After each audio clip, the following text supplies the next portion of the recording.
మీ కుటుంబ శాంతి, ఆరోగ్యం, ఆర్థిక అభివృద్ధి కోసం రుద్రాక్ష మహాపూజలో తప్పక పాల్గొనండి. ఇప్పుడే నమోదు చేసుకోండి. నమస్తే రమగారు. నమస్తే జయ. రమగారు, ఏమన్నా కథ జానకి గారి కథ చెప్తూ ఉన్నారు. ఏమన్నా అన్న, ఒక ముసలావిడ రాణి గారి దగ్గర చేరింది. అమ్మాయి ఏం చేసిందంటే అక్కడి నుంచి రాజస్థానం నుంచి ఏవో వస్తువులు వచ్చేవి. రాణిగారికి బట్టలు కూడా లేవు పాపం. బట్టలు తెప్పించడం మొదలుపెట్టింది. బట్టలు వచ్చేవి, కొంచెం భోజనం వచ్చేది, శుభ్రమైంది. మరి రాణిగారికి జరిగినంత జరగకపోయినా జరిపేది. ఈ ఇల్లంతా శుభ్రం చేయించింది. ఆ ఎర్రబ్బాయిని పెట్టుకుని ఆవిడతో పాటు ఉంటుండేది. ఇంతలో ఏమైంది, ఒకరోజు ఒక టంక్ వచ్చింది, చిన్నరాణి గారు గర్భవతి అయింది అని. ఈవిడేం చేసింది, ఏమన్నా రాజస్థానానికి వెళ్ళి బియ్యం తేవడానికి, పప్పులు తేవడానికి వెళ్ళేది కదా, మా పెద్దరాణి గారు కూడా గర్భవతి అని చెప్పింది. రాణిగారికి నెల తప్పింది, పెద్దరాణి గారికి కూడా నెల తప్పింది. నెల తప్పింది అనేసరికల్లా అందరూ విచిత్రంగా పోయి, అదేమిటి ఆమెను విడిగా పెట్టారు కదా అని. అప్పటికే నెల తప్పింది, ఇప్పుడు పెద్ద నెలలు వచ్చినాయి అనేది. ఒకళ్ళు ఇద్దరు అటువైపు వెళ్తూ పెద్దరాణిని చూడబోయేవారు. ఈవిడ గడుపుతూ ఉన్నట్టుగా కనపడేది. ఈ ఏమన్నా ప్లానేనమాట. నెలలు నిండినాయి. యువరాణికి వాళ్ళకేమో ఆడపిల్ల పుట్టిందని ప్రచారం జరిగింది. మా రాణిగారికి మగపిల్లాడు పుట్టాడు. ఓహో, మా రాణిగారి కొడుకే రాజు అవ్వాలి రేపు. మగపిల్లాడి కోసం కదా, ఆడపిల్లకి రాజ్యం ఇస్తారా ఏమైనానా అనేది ఈవిడికి జరిగిపోతోంది. ఓ పిల్లాడు ఉన్నట్టుగా ఈవిడ ఇంట్లో ఒక ఉయ్యాల, రోజు ఏవో కేరింతలు అవి వినపడేవి. ఇది ఏమన్నా ఏం చేసింది, పిండితోటి, గోధుమ పిండి, నెయ్యి పోసి అంత పిల్లాడి బొమ్మ ఒకటి చేసింది. ఆ ఉయ్యాల దూరం నుంచి చూస్తే ఉయ్యాల్లో పిల్లాడు ఉన్నట్టు, లోపలికి వచ్చి రాణిని చూసే వీలు లేదు. ఉయ్యాలు కనపడుతోంది, కేరింతలు వినపడతాయి, మధ్యలో ఉంగా ఉంగా అంటుంటాడు పిల్లాడు. ఈ ర్యాట్లర్ ఒకటి కదిలిపేది, ఇవి ఉంటాయి, మువ్వలు అవి ఉండేవి, అలా ఉండేది. వీళ్ళింట్లో ఒక పిల్లాడు ఉన్న సూచనే ఉండేది. రాజుగారు ఏనాడు రాల. తెలిసింది, తెలుసు, ఊరికే రాచంలో ప్రచారంలో ఉంది పిల్లాడున్నాడు అని. అయితే ఏమైంది, క్రమంగా రోజులు గడుస్తుంటే పిల్ల పెద్దది అవుతోంది. పెళ్లి సంబంధాలు చూస్తున్నామంటే మా రాజకుమారుడికి కూడా పెళ్లి సంబంధాలు చూస్తున్నాం అనేది. ఈ అమ్మాయి పుట్టింటి వాళ్ళు ఉన్నారు కదా, ఈ మా కాంతిమతి వాళ్ళ పుట్టింటి వాళ్ళు, ఆమెకు మేనమామలు వాళ్ళు చాలామంది ఉన్నారు. ఈ ఏమన్నా పోయి ఒక వారం రోజులు ప్రయాణం చేసి వెళ్ళి కబుర్లు చేసుకొచ్చింది. ఫలానా రాజుగారి అమ్మాయిని మా రాజకుమారుడికి ఇస్తున్నారని ప్రచారం మొదలుపెట్టింది. అసలు లేని దానికే రాణి గారిని మళ్ళీ వెనక్కి చేర్చాలి, అది పాయింట్. అయితే ఈ కథ నడుస్తుంటే చిన్నపిల్ల యువరాణికి కూడా పెళ్లి సంబంధాలు చూస్తున్నారని ఆ రాజకుమారుడు ఈ రాజకుమారుడు ఉత్తరాలు వస్తున్నాయని చెప్పుకున్నారు. అసలు మా రాజకుమారుడికి పెళ్ళే కుదిర్చేశామని చెప్పింది. రాజకుమారుడికి 15 ఏళ్ళు ఉన్నాయి, యువరాణికి కూడా 15 ఏళ్ళు ఉన్నాయి కదా. 15 ఏళ్ళ ఆడపిల్లలకి మగపిల్లలకి కూడా పెళ్ళిళ్ళు చేసేవాళ్ళు. సరే, పెళ్లి సంబంధం కుదిరిందని మేము రాజకుమారుడు తరలి వెళ్తున్నాడు పెళ్ళికని ఊరంతా ప్రచారం చేసింది. ఒక పెద్ద పల్లకి మాట్లాడి, మామూలుగా ఉయ్యాల్లో పిల్లాడంతా ఇంత పిల్లాడి బొమ్మ, ఈ పల్లకీలో ఒక పడుకున్న షేపులో ఒక రాజకుమారుడి బొమ్మ, మట్టి బొమ్మ, పిండి బొమ్మ తయారు చేయించింది. గోధుమ పిండి బాగా నెయ్యి పోసి కొంచెం బెల్లం కలిపి ఇంత బొమ్మ పల్లకిలో ఒక మనిషి ఉన్నట్టు, దూరం నుంచి చూస్తే మనిషి ఉన్నట్టు కనపడాలి కదా. సరే, పల్లకి తీసుకెళ్తున్నారు. మన పట్టప్రాణి గారు ఇక్కడే ఉంది, కాంతిమతి. పిల్లని తీసుకెళ్తున్నారు, పెళ్ళికి తీసుకెళ్తున్నాం, తరలి వెళ్తున్నామని ప్రచారం చేస్తుంది. అయితే ఏమైందట, ఆ ఊళ్ళో ఒక గంగానమ్మ గుడి ఒకటి ఉంది. ఆ గంగానమ్మకి పిండి నైవేద్యం పెడతారు. గోధుమ పిండిలో నెయ్యి అదే చలివిడి నైవేద్యం పెడతారనమాట.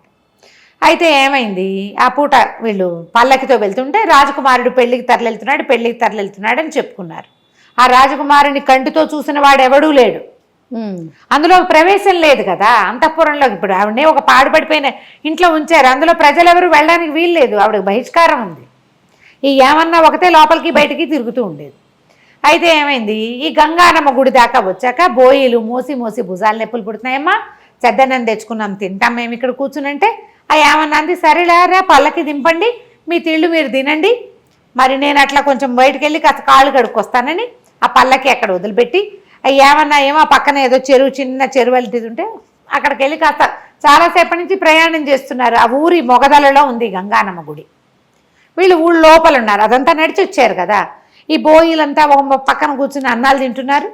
ఈ బోయి చెరువు దగ్గరికి వెళ్ళింది. ఇంతలో ఏమైంది, ఈ విగ్రహం దేంతో చేశారు, ఈ బొమ్మ గోధుమ పిండి బాగా నెయ్యి పోసి బెల్లం కలిపి ఈ లోపలున్న గంగానమ్మకి ఆ నెయ్యి గోధుమ పిండి వాసన వచ్చింది. ఓహో.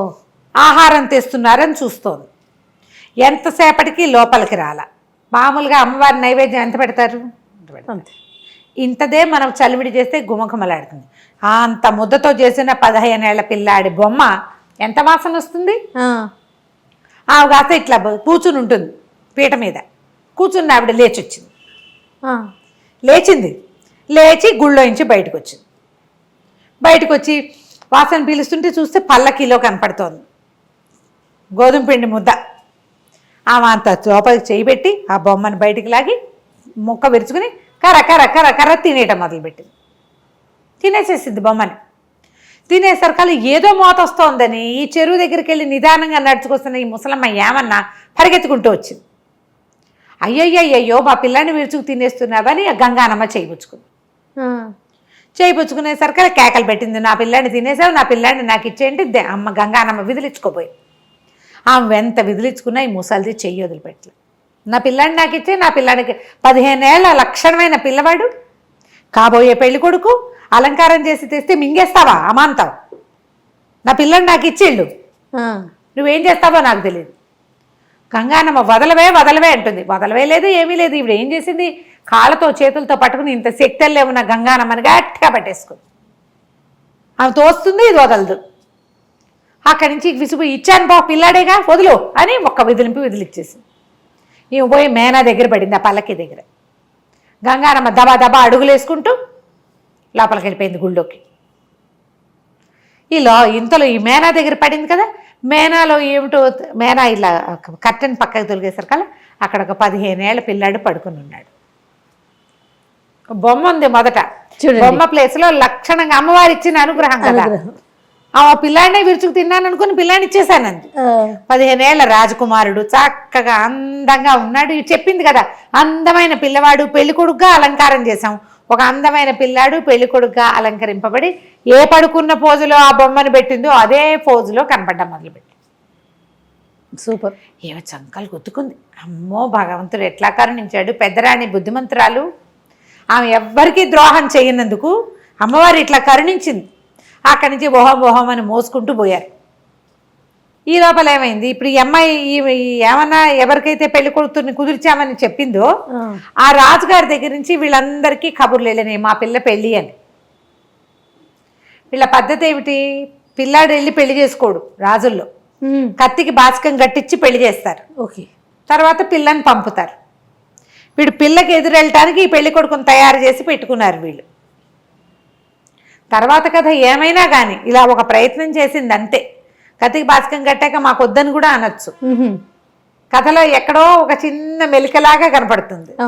అక్కడి నుంచి ఈ రాజుగారు చంద్రసేనుడు భార్యా సమేతంగా పెళ్లికి వెళ్ళాడు. వాళ్ళు పిలిచారు. రెండో భార్యను తీసుకుని వెళ్ళాడు.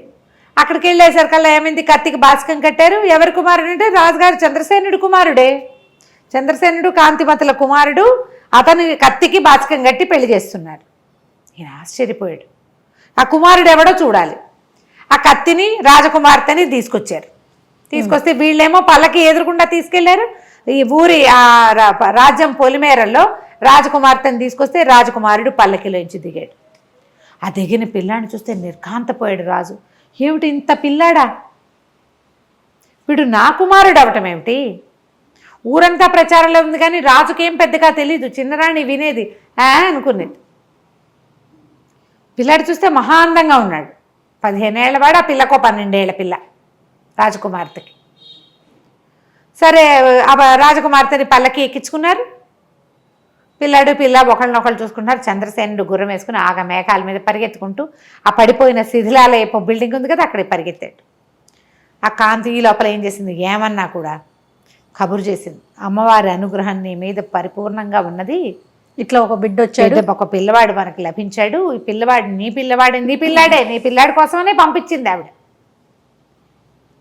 అని చెప్పేసరికల్లా అప్పుడు రాజుగారు పరిగెత్తుకుంటూ వెళ్ళాడు కదా. వెళ్ళి అడిగాడు, ఈ కుర్రాడు నా కుమారుడా, నువ్వు ఎప్పుడు గర్భవతి అయ్యావు, ఎప్పుడు సంతానం కలిగిందంటే నీ దగ్గర నుంచి వచ్చే నాటికే నాకు నెల తప్పి ఉంది అని చెప్తుంది ఆవిడ.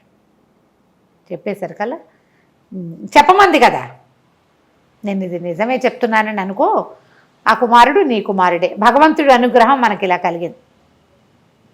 ఆశ్చర్యపడి ఇట్లా ఎట్లా జరిగింది, ఇంత పిల్లాడిని నేను ఎట్లా పోగొట్టుకున్నాను, రాజ్యానికి ఉత్తరాధికారి అయిన వాడు ఈ శిథిలాలయంలో ఉండటం ఏమిటి, ఆయనకు అర్థమే కాల. ఫీల్ అయ్యాడా? ఫీల్ అయ్యాడు.